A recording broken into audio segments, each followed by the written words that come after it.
versículo 15 lo leemos todos. Amén. Amén.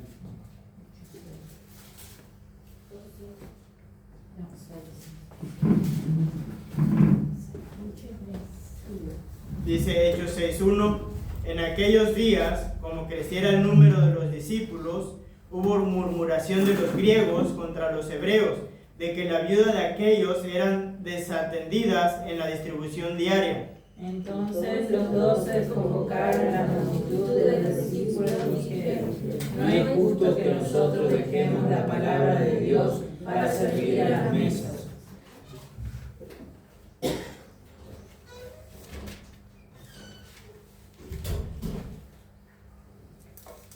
Ok, hermano, perdóneme, creo que me faltó. Vaya al 5, por favor. Vamos a leer desde el 12. Creo que esto no lo habíamos dado. Perdóneme, 5:12 dice la Biblia: y por la mano de los apóstoles se hacían muchas señales y prodigios en el pueblo, y estaban todos unánimes en el pórtico de Salomón. De los demás, ninguno se atrevía a juntarse con ellos, mas el pueblo los alababa grandemente. Y los que creían en el Señor aumentaban más, gran número así de hombres como de mujeres. Tanto que sacaban a los enfermos a las calles y los ponían en camas y lechos, para que al pasar Pedro, al menos su sombra, cayese sobre alguno de ellos. Y aún de las ciudades vecinas muchos venían a Jerusalén, trayendo enfermos y atormentados de espíritus inmundos, y todos eran sanados. El 17. Entonces, levantándose el sumo sacerdote y todos los que estaban con él, esto es la secta de los saduceos, se llenaron de celos y echaron... Vamos a leer hasta el 42, hermano. Y echaron mano a los apóstoles y los pusieron en la cárcel pública. Mas un ángel del Señor, abriendo de noche las puertas de la cárcel y sacándolos, dijo: y puestos en pie en el templo, anunciad al pueblo todas las palabras de esta vida. Habiendo oído esto, entraron de mañana en el templo y enseñaban. Entre tanto vinieron el sumo sacerdote y los que estaban con él, y convocaron al concilio y a todos los ancianos de los hijos de Israel, y enviaron a la cárcel para que fuesen caídos. Pero cuando llegaron los alguaciles, no los hallaron en la cárcel. Entonces volvieron y dieron aviso, diciendo: por cierto, la cárcel hemos hallado cerrada con toda seguridad, y los guardas fuera de pie ante las puertas, mas cuando abrimos, a nadie hallamos dentro. Cuando oyeron estas palabras, el sumo sacerdote y el jefe de la guarda del templo y los principales sacerdotes dudaban en qué vendría a parar aquello. Pero viendo uno de los dioses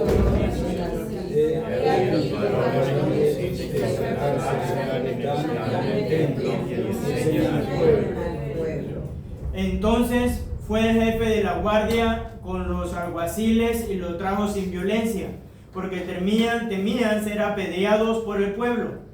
Cuando los trajeron, los presentaron en el concilio, y el sumo sacerdote les preguntó, diciendo: ¿no os mandamos estrictamente que no enseñaseis en ese nombre? Y ahora habéis llenado a Jerusalén de vuestra doctrina, y queréis echar sobre nosotros la sangre de ese hombre. Respondiendo Pedro, nosotros le dijeron: es necesario obedecer a Dios antes que a los hombres. El Dios de nuestros padres levantó a Jesús, a quien vosotros matasteis colgándole en un madero. A este Dios ha exaltado con su diestra por príncipe y salvador, para dar a Israel arrepentimiento y perdón de pecados. Y nosotros somos testigos suyos de estas cosas, y también el Espíritu Santo, el cual ha dado Dios a los que le obedecen. Ellos, oyendo esto, se enfurecían y querían matarlos. Entonces, levantándose en el concilio, un fariseo llamado Gamaliel, doctor de la ley, venerado de todo el pueblo, mandó que sacasen fuera por un momento a los apóstoles, y luego dijo: varones israelitas, mirad por vosotros lo que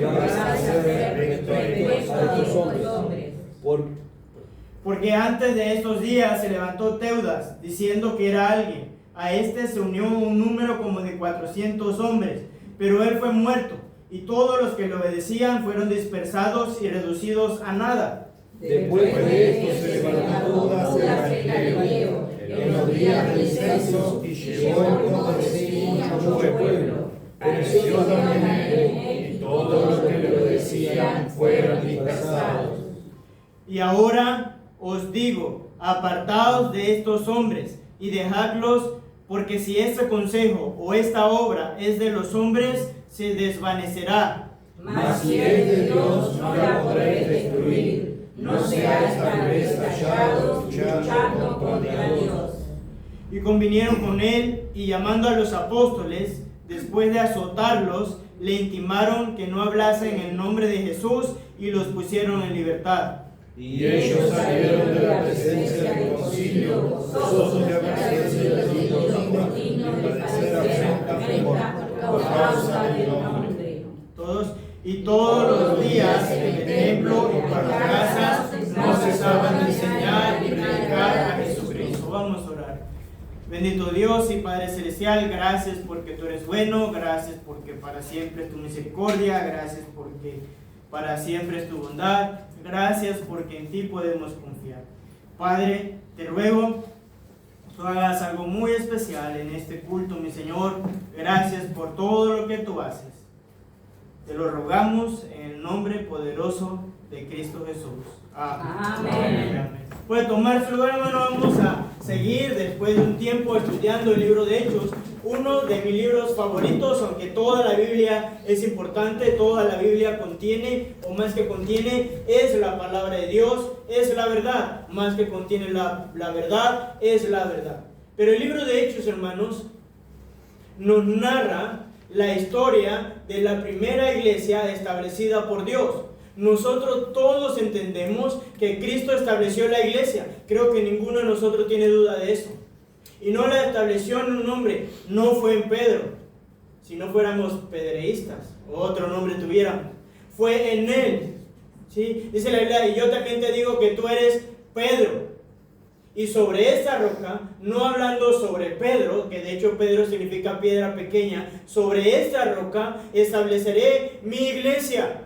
Luego él en su vida, a propósito, todo se trata de Jesús. Ayer vimos el nacimiento, hoy vamos a ver un poco más de la vida de Jesús, ya aún después de muerto en la iglesia, muerto, sepultado y resucitado. ¿Sí? Sobre esta roca estableceré mi iglesia. Ahora, cuando él establece la iglesia, le dio algunos mandatos, algunas leyes, parámetros para seguir la iglesia. Ahora, nosotros somos la iglesia del Señor. Amén. Esos parámetros no son diferentes. Pero antes de continuar, quiero que usted me ayude. Voy a hacer una pausa. ¿Alguien recuerda que hemos hablado de hecho hasta ahorita? Es muy importante. Yo más o menos, ¿verdad? Lo recuerdo. Ya pasé de los 30, sé que después de los 30 cambia todo y yo creo que sí. Que tenían todas las cosas en común. Que tenían todas las cosas en común. ¿Qué más? No levantó la mano, hermana Graciela, ¿o sí? Que estaban llenos del Espíritu Santo y por eso podían predicar el Evangelio. Estaban llenos del Espíritu Santo y por eso podían predicar el Evangelio. ¿Alguien más, aunque sea uno más? ¿Uno más? Si no, yo voy a empezar con esto, porque todo lo que vamos a hablar es importante, es importante. Hechos, hermano, los apóstoles no estaban contando algo que le contaron. En el libro de Hechos empiezan diciendo que contaron lo que ellos habían visto y oído. ¿Sí? Ellos tuvieron, por eso es muy importante el tiempo del apostolado, que fue el tiempo de la iglesia. De hecho, hoy en día para ser un apóstol tendría que ser alguien que tuvo en el tiempo de Jesús. A menos que tenga 2000 años, puede ser un apóstol. Si no tiene 2000 años, no está cualificado por Dios mismo para ser apóstol. Ahora, estos hombres empiezan el libro diciendo, no le vamos a contar cualquier cosa, le vamos a contar lo que nosotros hemos visto y oído. Ellos eran testigos, no testigos de Jehová, testigos de la obra que Cristo había hecho, testigos de sus milagros, testigos de quién era, testigos de su muerte. Ellos lo vieron morir, lo vieron ser crucificado al justo, lo vieron resucitar, lo vieron ascender al cielo. Tenían la autoridad para hablarlo. No estaban diciendo un chisme, no estaban alterando, estaban contando lo que habían visto y oído. Luego, hermano, en el libro de Hechos ellos iban a actuar, pero Dios les dijo, espérense, Cristo les dijo, espérense, para que no actuaran bajo su poder, sino bajo el poder de Dios. ¿Qué tenían que esperar? El Espíritu Santo, el otro Consolador, para que ellos actuaran a través del poder del Espíritu Santo. Ahora nosotros tenemos el Espíritu Santo. Amén. Esta iglesia tiene el poder de Dios para hacer la obra de Dios y para predicar el Evangelio. Vemos, hermano, que el Espíritu Santo en Hechos hay algo que cambia de Hechos a antes de Hechos. Y lo hemos hablado, que es la diferencia del bautismo del Espíritu Santo a la llenura del Espíritu Santo. Antes de ellos hacer cualquier cosa, fueron bautizados por el Espíritu Santo. Hoy en día nosotros no creemos en el bautismo del Espíritu Santo, creemos en la llenura del Espíritu Santo. ¿Qué pasaba? Cuando estaban los apóstoles y aún antes de Cristo, el Espíritu Santo no estaba completamente en ninguna persona. Ya lo hemos hablado, pero quiero recordarlo para aclararlo. El Espíritu Santo bajaba en ocasiones específicas, por momentos específicos, para hacer una obra específica. Lo vimos en el caso de Sansón. En algunas ocasiones David entraba y salía. Ahora, eso tenía su razón de ser. De hecho, lo platicamos con Luis en estos días. ¿Por qué el Espíritu Santo no permanecía antiguamente aún en personas que alababan, que adoraban a Dios, que eran buenas, como Moisés, como David, como algunos otros? La respuesta es porque no estaba Cristo. Acuérdense que el Espíritu Santo es Dios. Él no puede ver pecado. ¿Sí? Y lo que hace que el Espíritu Santo pueda morar en nosotros ahora y no salir es Cristo. Amén. Cristo nos ve a nosotros, Dios nos ve a nosotros, y lo que ve es la sangre derramada de Cristo en nosotros, y por eso nosotros delante de Él podemos ser o somos considerados santos y justos. Al no estar Cristo en el Antiguo Testamento, veía al Espíritu Santo y lo que veía era una persona pecadora. Y Dios no puede vivir con el pecado, o no puede convivir con el pecado, no tiene nada que ver con el pecado. Amén. ¿Sí? Entonces, cuando ellos están ahí, como no tienen el Espíritu Santo permanente, ninguno de ellos sabía lo que era, vino el bautismo del Espíritu Santo. Una vez entró en ellos, ya no salió, y de hecho usted luego en la Biblia ya jamás va a encontrar que se habla o se dice del bautismo del Espíritu Santo. Lo que va a encontrar ahora es que dice, y fueron llenos del Espíritu Santo. ¿Por qué ahora llenos? Porque ahora el Espíritu Santo ya estaba. Amén.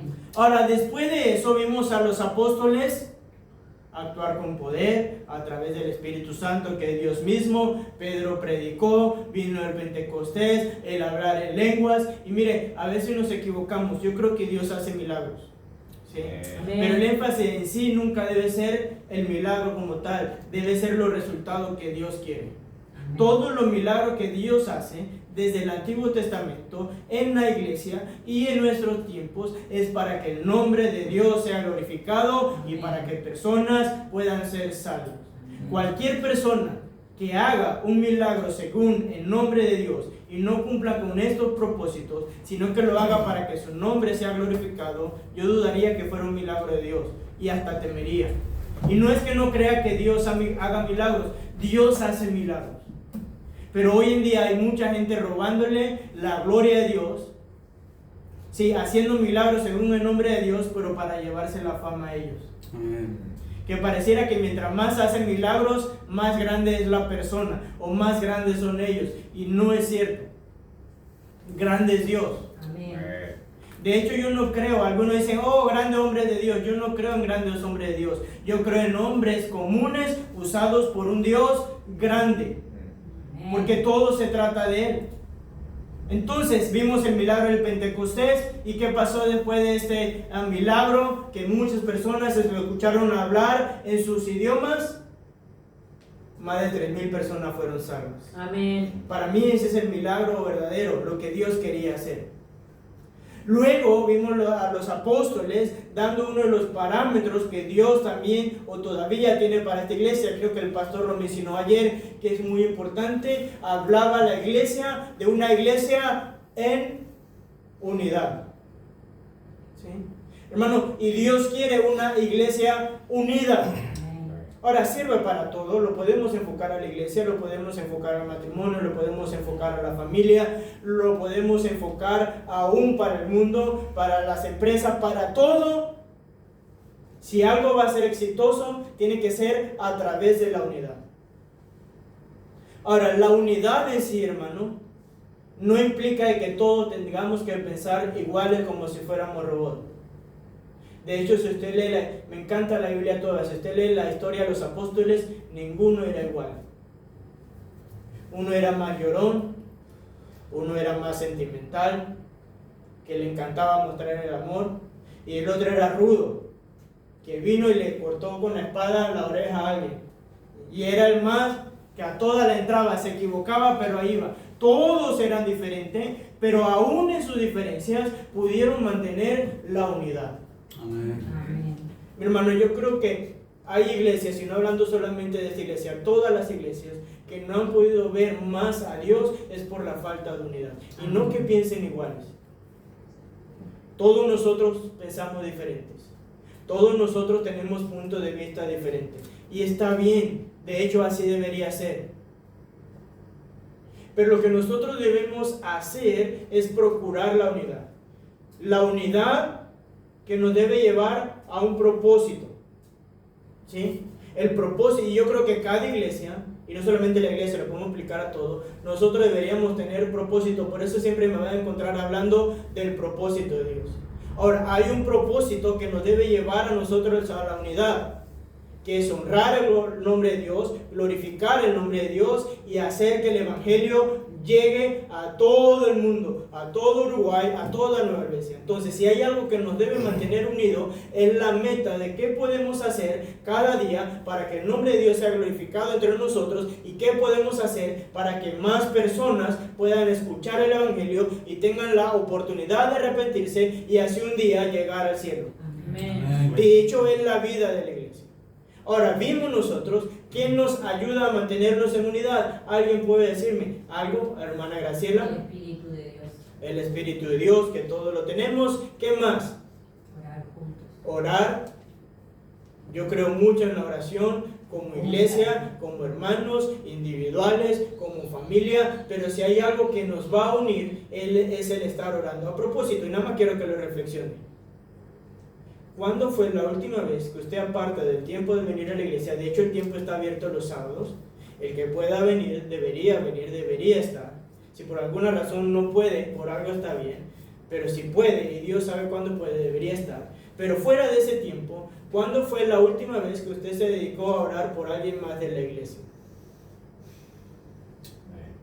Hermano, si hay algo que nos falta y no vamos a poder llegar más allá si no estamos unidos, y si no oramos unos por otros, no vamos a alcanzar la unidad que Él quiere. Y le digo, esto lo puede aplicar al matrimonio, lo puede aplicar a la familia, lo puede aplicar con los hijos, lo puede aplicar a las relaciones personales, donde quiera que usted está. Ibas a decir algo, ¿verdad? Sí, que mantenernos juntos y congregarnos. Mantenernos juntos y congregarnos, el tiempo de compañerismo. ¿Qué más? Uno más. Andar en el Espíritu. Andar en el Espíritu. ¿Se viene la hermana Graciela? La Santa Cena es parte del ritual que nos mantiene unidos cuando lo hacemos dignamente. Sí, pudiéramos ir recordar porque estamos aquí, es un mandato de Dios. Ahora, también vimos y hemos estudiado, hay algunas cosas que nos alejan de la unidad. Esta ya es más difícil, hermana Graciela. El chisme. El chisme. El estar criticando. La envidia.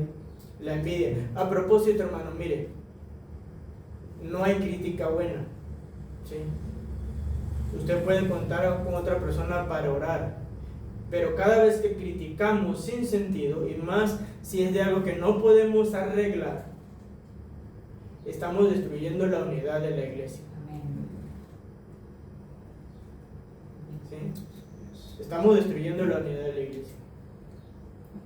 Hace mucho tiempo, ahí va hermana Graciela. De hecho, hace mucho tiempo, y estaba platicando en Bethesda con el pastor Garza y con mis suegros, yo tenía una definición del chisme, que era no hablar mal yo de otros. Y todo lo hemos hecho en algún momento, ¿sí? Y batallamos con eso. Pero escuché algo que es muy importante y cambié mi definición, porque el chisme no es nada más hablar de otros mal, sino escuchar hablar mal de otros. Y alguien dijo, cuando alguien te va a hablar, nada más pregúntale, ¿puedo resolverlo? ¿Cómo puedo resolverlo? Ya oraste, si ya oraste, yo no puedo resolverlo, no tengo forma ni para qué me lo cuentas. Si es malo, no me lo cuentes. Si yo no lo puedo arreglar. Y si ya tú oraste, ve con la persona y cuéntale y dile que lo vas a decir para que otro oren a ver qué te dice. Mire, normalmente con los chismes decimos, pastor, hermano, mira, te voy a contar algo para que ores. Y no es para orar. Pero hermano, eso destruye la iglesia, la destruye por dentro. De hecho, hay muchas iglesias destruidas por dentro. ¿Sí? Si usted supiera la cantidad de iglesias, con el montón de familias, hermanos cristianos, peleados unos con otros, y muchas veces por el chisme. Porque fulano me dijo que te vio con fulano, y fulano dijo esto. Y de ver, hermano, yo he estado en mi iglesia en un tiempo batallamos porque había familia dentro de la iglesia que iban a adorar a Dios, que cantaba, qué bonito que usted viera, pero no podía ver a otra familia de la iglesia. Y el pastor Olivo, que lo vieron hace un tiempo predicando, y su servidor, tuvimos que sentarnos con ellos y explicarle frente a frente y ponerle a las dos familias de frente. A ver, así nunca vamos a progresar. Usted es cristiano, usted es cristiano. Usted va a ir al cielo si es salvo, usted va a ir al cielo si es salvo. Ambos se van a encontrar en el cielo. Y el pastor le dijo, y ojalá que Dios lo ponga juntos a ver qué van a hacer. ¿Qué más destruye la iglesia, hermana Araceli? Iba a decir algo. No, yo he de decir que la cura de eso es cubrir el pecado con amor. O sea, que tenemos la respuesta a la murmuración y es llamarnos a perdonar al otro como hemos sido perdonados y cubrirlo con el amor de Cristo. De hecho, eso es algo que no mencionamos ahorita. ¿En qué nos lleva a la unidad? El amor. ¿Sí? El poder perdonarnos unos a otros. Mire, de hecho, hermano, aún las iglesias cometemos un error. ¿Sí? Cuando alguien cae en pecado, ¿cuál debería ser nuestra postura? ¿Alguien diga? Primero es orar por ese hermano antes de hablar con él. Mucho para que el Espíritu Santo lo convenza de pecado y le dé discernimiento. Si el hermano no cambia la actitud, hablar personalmente con ese hermano y orar juntos para que pueda cambiar la actitud del hermano. Si el hermano no responde a eso, hablarle con otro hermano para que haya un testigo de lo que se está haciendo. Y si el hermano no responde a eso, publicarlo en la iglesia y sancionarlo y disciplinarlo. Hay algo mucho, y está bien lo que dijo hermana Graciela, pero hay algo muy más importante, que es en todo momento mostrar amor. Amor. Tú dijiste todo eso hecho sin amor no sirve de nada. Ahora, quiero aclararle algo. El amor no es débil, el amor sí trae firmeza. ¿Sí? De hecho, Dios nos ama. Pero eso no significa que Dios pase por alto y que no nos castigue por lo que hacemos, porque Él nos ama. Pero siempre, hermano, cuando un hermano cae, lo primero que tenemos que hacer es ponerlo en su lugar y entristecernos porque alguien cayó. Amén. ¿Sí? Lo último que deberíamos estar pensando es sacarlo de la iglesia. Pero ¿sabes qué es lo primero que hacemos? Mugre pecador, ni sé para qué vienes a la iglesia, ya mejor que se vaya, pastor. Mira, como los publicanos acusaban a Cristo. Mira, y eso que Cristo, y cómo está hablando con ese publicano, con ese pecador. ¿Sabe que nosotros muchas veces hacemos eso? Mira ese pecador. Yo no sé por qué el pastor lo va a visitar. Yo no sé para qué viene a la iglesia. Y mentalmente ya lo corrimos de la iglesia, cuando nuestra actitud deberíamos ser: primero, entristecernos por esa persona. Segundo, orar a Dios que haga algo y tratar de restaurarlo. A que estuvo mal. Y ahora, ¿qué hacemos? No lo podemos aventar al mundo porque sí. Tenemos que hacerle entender que Dios puede perdonar y que ahora tiene que seguir adelante. Claro, yo creo que hay pecados que te hacen ya no servir a Dios, ¿verdad? Eso está clarito. No vamos a solapar a alguien, pero sí tenemos que tratarlo con amor. ¿Sí? El problema es ese, que a veces tratamos duro a los demás. ¿Y sabe qué yo he visto, hermano?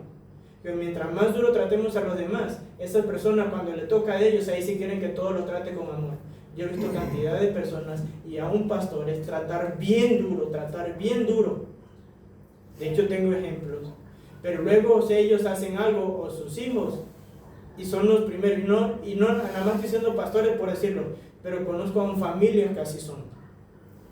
Ahí sí quieren que lo traten con amor. Pero lavamos la cara por fuera, pero por dentro ¿cómo estamos?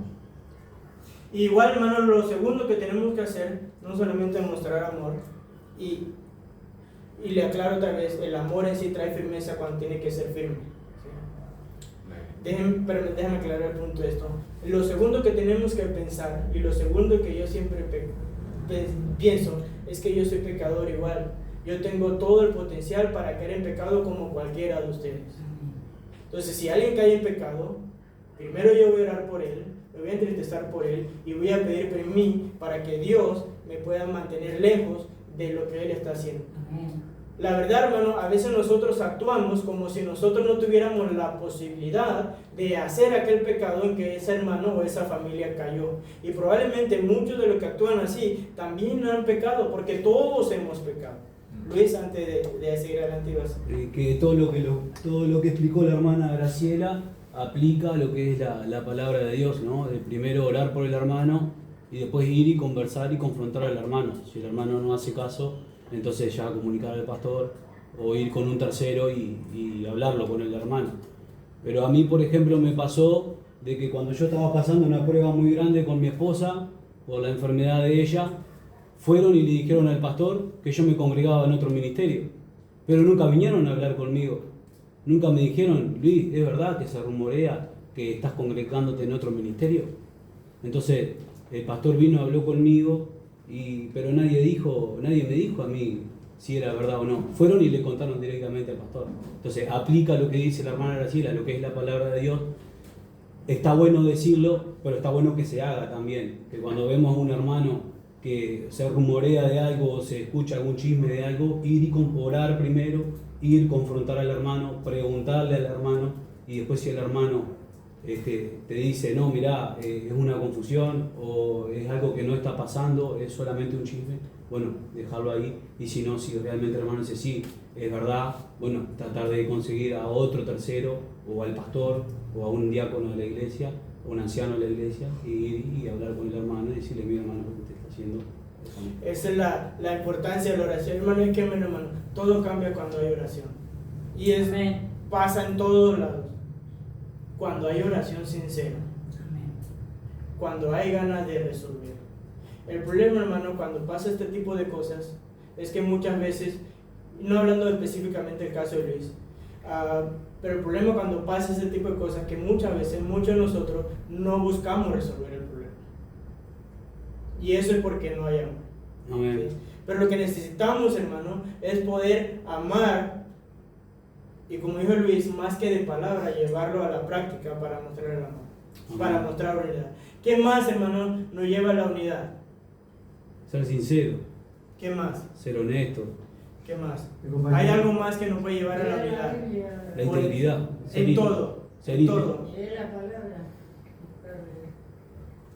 Recordar, mire, hay algo más que nos va a llevar a la unidad, es recordar a quién servimos y cuál es la autoridad. Amén. ¿Sí? Amén. Que es Cristo. Amén. La cabeza de la iglesia es Cristo. Cristo. Y todos, mi hermano, si queremos tener la unidad básica, necesitamos mirarle a Él. Aún en el matrimonio. ¿Sí? ¿Quién gobierna en el matrimonio? Cristo. Cristo. O debería gobernar el matrimonio. Una vez sacamos a Cristo de la ecuación, todo se pierde. ¿Iba a decir algo, hermana? ¿No? Entonces, la unidad va a ser mantenida cuando nosotros podemos mirar a Él y podemos ser llenos del Espíritu Santo. Mire, yo creo que cosas como esta podemos evitarlas siendo llenos del Espíritu Santo. De hecho, la primera iglesia, esta iglesia en Jerusalén, algo de lo que hacía, que creo que nosotros, incluyéndome yo, hemos perdido, es buscar ser llenos del Espíritu Santo. De hecho, si usted lee la Biblia, estos apóstoles, aún para cuando alguien iba a barrer, cuando iban a limpiar las mesas, ¿a quiénes buscaban? A personas llenas del Espíritu Santo. ¿Sabe cuál es el problema ahorita en la iglesia? Es difícil encontrar personas llenas del Espíritu Santo. Y usted me va a escuchar muchas veces, de hecho lo he dicho muchas veces, que hay razones por las cuales nosotros debemos hacer las cosas que son las correctas y hay razones incorrectas. Y siempre le he preguntado, ¿por qué está aquí? ¿Por qué viene? ¿Para qué viene?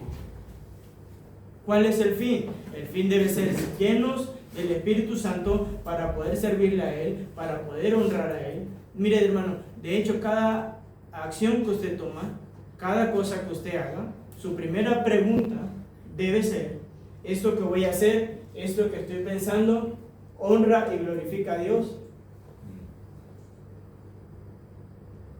Mire, yo creo que más de la mitad de las cosas, permítame exagerar un poquito, a lo mejor el 99% de las cosas que hacemos, si nos preguntáramos si honra y glorifica a Dios, ya no lo haríamos. Amén. Por ejemplo, hoy en la mañana, ahorita vamos a seguir más acá, hoy en la mañana tuvimos que tomar una decisión de venir o no. Mucha gente se quedó pudiendo estar aquí. Ahora, ¿qué decisión usted cree que hubiera honrado y glorificado a Dios si se lo hubieran preguntado? Estar en la casa de Dios. Amén. Amén. Entonces, después, hermanos, para continuar, vemos que después de todo esto, después de hablar a la unidad, que es lo que tenemos que preocuparnos todos nosotros, hablar y hacer por la unidad, dice la Biblia que la iglesia empezó a enfrentar problemas. Tuvo un enemigo interno, ¿sí?, que vino por otras cosas que nos alejan de la unidad, que es la envidia, ¿sí?, que es la codicia. Dice que un hombre, después que vieron que tenían todas las cosas en común, vio que alabaron a otro porque vendió de su heredad y lo puso a los apóstoles, y este dijo: yo también quiero recibir los aplausos. Y vendió su heredad, y acuérdense de esto, ¿vender la heredad estaba bien? Sí. ¿Llevarla o compartirla con los apóstoles estaba bien? Sí. Sí. ¿Qué cambiaba? La razón por la que lo estaba haciendo. Porque él no lo estaba haciendo para ver a otros, no lo estaba haciendo porque era lo mejor, no lo estaba haciendo porque él estaba siendo controlado del Espíritu Santo, él lo estaba haciendo porque quería recibir los aplausos. ¿Y qué hizo? Vendió su heredad, luego le dieron el dinero, ¿y qué dijo? Esto es mucho. Y le dio a los apóstoles, y hasta ahí todo bien. Pero luego se hizo ver a los apóstoles que había dado todo lo que tenía, siendo una mentira. Ahora, hermano, tenga cuidado. Nosotros no podemos engañar a Dios. Amén. Pero también tenga cuidado. Mire, hay muchas cosas que creo. Yo creo mucho en la autoridad, porque la autoridad ha sido establecida por Dios en todos los rangos. ¿Sí? En la autoridad del pastor, en la autoridad de los padres, en la autoridad de que Dios ha puesto, porque dice la Biblia que toda autoridad ha sido establecida por Dios. ¿Sí? Y el otro se le ve a parafrasear: y al que resiste la autoridad, a Dios resiste. Ahora, pero hablando específicamente de la iglesia, yo creo que Dios en muchas ocasiones habla a los hombres que Él ha llamado y que ha puesto. Dios tiene un trato especial con el pastor. De hecho, inclusive a mí me ha pasado. Y muchas veces no se entiende algunas decisiones, pero muchas veces Dios habla. Ahora, Dios habló. ¿Quién le dijo a Pedro que no estaba siendo lo correcto a Ananías? El Espíritu Santo. Dios, el Espíritu Santo a través de Dios. Pedro ni en cuenta, pero ya Dios le había revelado a este hombre, al cual Dios estaba usando, al cual tenía la autoridad, y le dijo: hay un problema, hay que resolver este problema. ¿Sí? Dios le dio la autoridad, la autoridad a Pedro, le dio la oportunidad a Ananías de arrepentirse. Y mire, Dios siempre funciona así, con una autoridad para tratar, y a veces tiene que tratar con nosotros aunque no nos guste. Y cuando trata con nosotros, tenemos nosotros que orar a ver si estamos mal o estamos bien. Pasó con Josué. ¿Se acuerdan la historia de Josué? Cuando Dios le dijo al pueblo que no tocara del anatema, que no podía recibir de ello. Josué no en cuenta, un hombre tomó el anatema. ¿Sí? ¿Con quién trató Dios en primer lugar? Con Josué. ¿Qué le dijo Josué? Josué, ¿por qué estás orando? Levántate, hay un problema. Lo vas a resolver. Ahora, Dios le dio la oportunidad a Acán de arrepentirse, Primero Josué, ¿usted cree que Dios no sabía que era Acán? Claro que sabía. Probablemente hasta Josué ya sabía, Dios se lo había revelado. Ahorita ya vamos a terminar. Llamó a todas las tribus, a ver de qué tribu era, ¿sí? Luego fue una tribu en específica. Luego fue a toda la familia de esa tribu. Mire por cuánto tuvo que pasar hasta que ya Dios directamente le dijo: Acán eres tú. Y necesitamos tener cuidado, hermano, porque cuando nosotros resistimos y resistimos y resistimos y no hacemos caso a lo que Dios dice o a algo que se nos está diciendo, puede que Dios llegue al punto de que diga: ¿sabes qué? Ya no quisiste, y todo sale a la luz.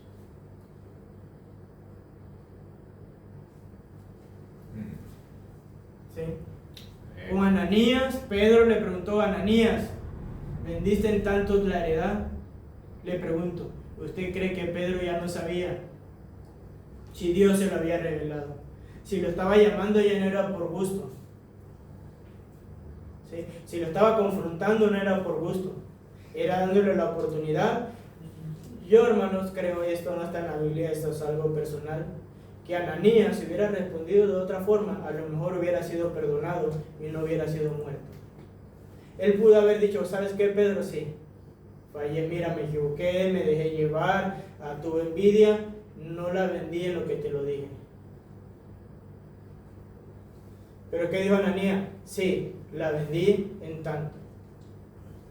¿Qué le dijo Pedro? ¿Por qué mentiste al Espíritu Santo? No han mentido a los hombres. Hermano, cuando nosotros tratamos de ocultar las cosas, y a veces hasta se nos pregunta, dándonos la oportunidad, necesitamos entender que con el que nos estamos metiendo es con Dios.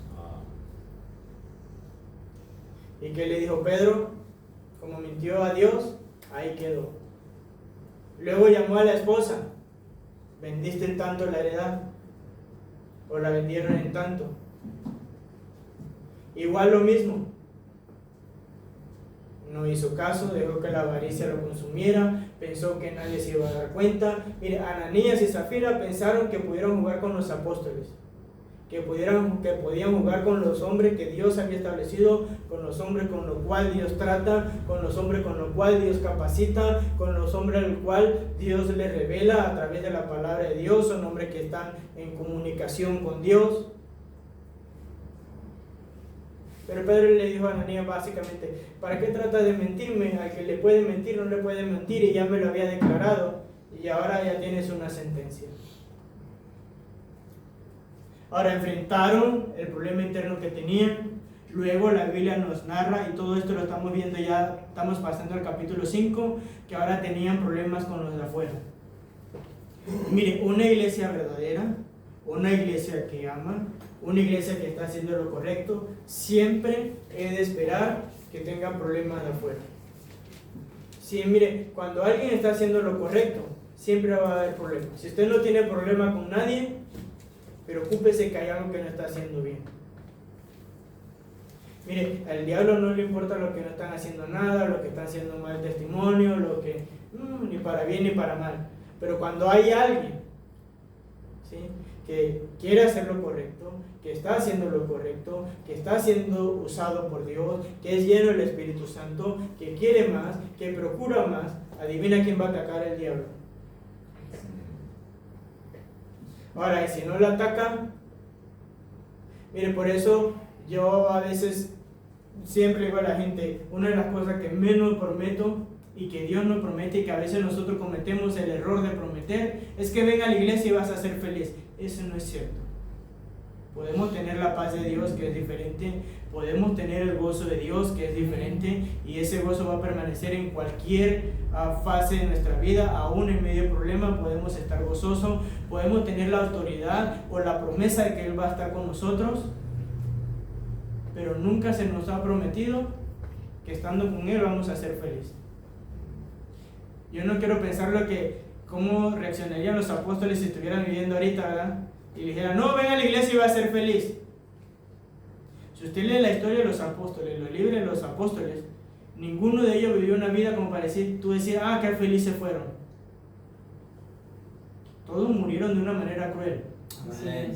pero lo que sí todos tuvieron fue el gozo del Señor. Amén. Que aún en medio de los problemas, aún Pablo encarcelado, podía cantar, Amén. podía alabar a Dios y podía tener un rostro no de amargura ni de tristeza, porque tenía la gracia de Dios. Así es.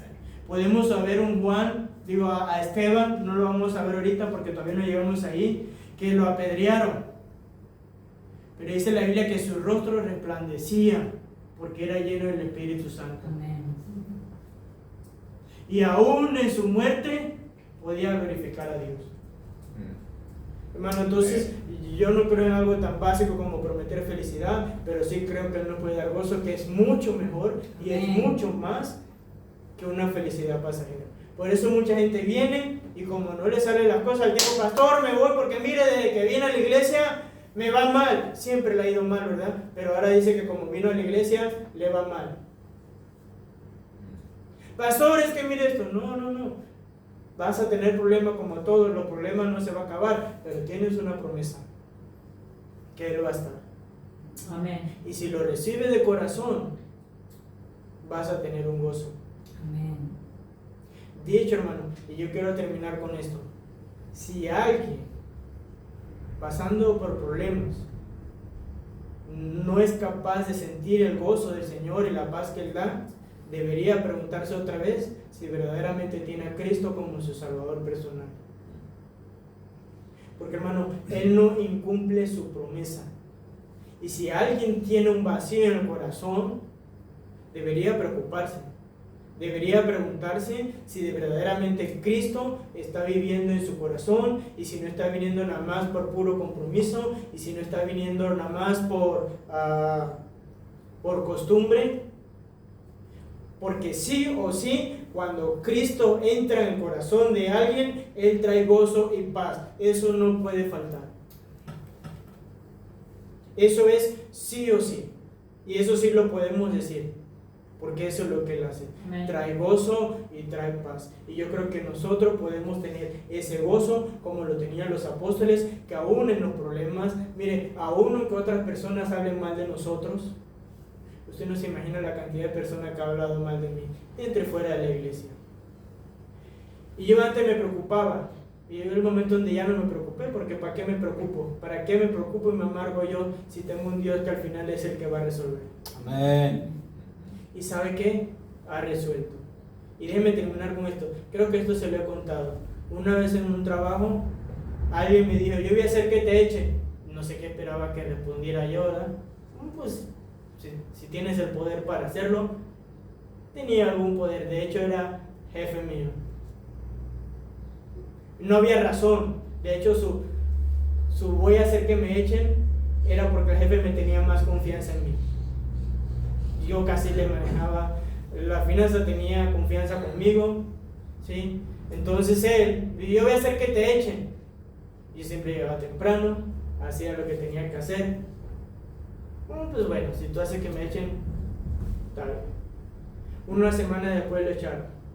Y yo ni siquiera abrí mi boca. No le comenté a nadie, no le comenté a mi jefe, ni siquiera con él me metí, no nada, lo único que oré fue Dios, mira, tú eres más grande que todo, si me van a echar no es por él, es por ti, porque tú das el permiso, porque tú das la autoridad. Lo único que te pido es que si me corren, ayúdame a conseguir otro trabajo donde pueda honrarte y glorificar. Hermanos, si tenemos a alguien que nos defiende, que dice que la venganza es de él, Amén. ¿sí? Amén. Que es una promesa. Pero bueno, si quieres saber más, venga al próximo culto. Amén. No se pierda, No vamos se a seguir pierda. ahí en Hechos 5. Amén. Vamos a entrar ahí. Ahorita vamos a parar aquí, así como dijo el chavo, ¿verdad? No fue el chavo el que dijo eso. Pero usted no se pierda la próxima hora, el próximo canal, el domingo a las 10 de la mañana, esté aquí y vamos a seguir estudiando la vida de los hechos, la vida de los apóstoles y la vida de la iglesia, que tiene que ver mucho con nosotros como iglesia, ¿verdad? Cómo poder ser mejores como iglesia, cómo poder honrarle, glorificarle y cómo hacer más por las almas. Vamos a ponernos de pie. Bendito Dios y Padre Celestial, gracias porque tú eres bueno, gracias por amarnos, gracias por permitirnos estar en esta bella iglesia. Padre, gracias por morir por nosotros, gracias porque entraste en nosotros, y hay algo, mi Señor, que no puede cambiar, y es que tú nos das gozo. Yo sé que todos los que estamos aquí tenemos problemas, dificultades, luchas, pero mi Señor, aún en medio de eso, tú estás con nosotros. Padre, te rogamos, sigue dándonos ese gozo, esa paz, y que podamos transmitirlo a otros. Padre, ayúdanos a mantener la unidad. Ayúdanos a ver la unidad como iglesia, a tener un mismo sentir, a tener un propósito en común. De hecho, los apóstoles tenían esto, mi Señor, un mismo sentir. ¿Cuál era el sentir? Honrarte y glorificarte a ti. Los apóstoles tenían el mismo sentir. ¿Cuál mismo sentir? Llevar el Evangelio, hacer que el Evangelio corra, predicar la buena nueva de salvación. De hecho, estamos aquí, mi Señor, con esos mismos propósitos de honrarte, de glorificarte, de llevar el Evangelio. Padre, ayúdanos a no estorbar en cuanto a la unidad. Ayúdanos a orar unos por otros, a mostrarnos amor. Mi Señor, a ver por las necesidades de otros. Y mi Señor, alegrarnos cuando a alguien le va bien, entristecernos cuando hay alguien que cae. Mi Señor, necesitamos estas cosas para poder honrarte. Ayúdanos, Dios, y gracias por la oportunidad de escuchar tu palabra. En nombre de Cristo Jesús. Amén. Amén. Amén.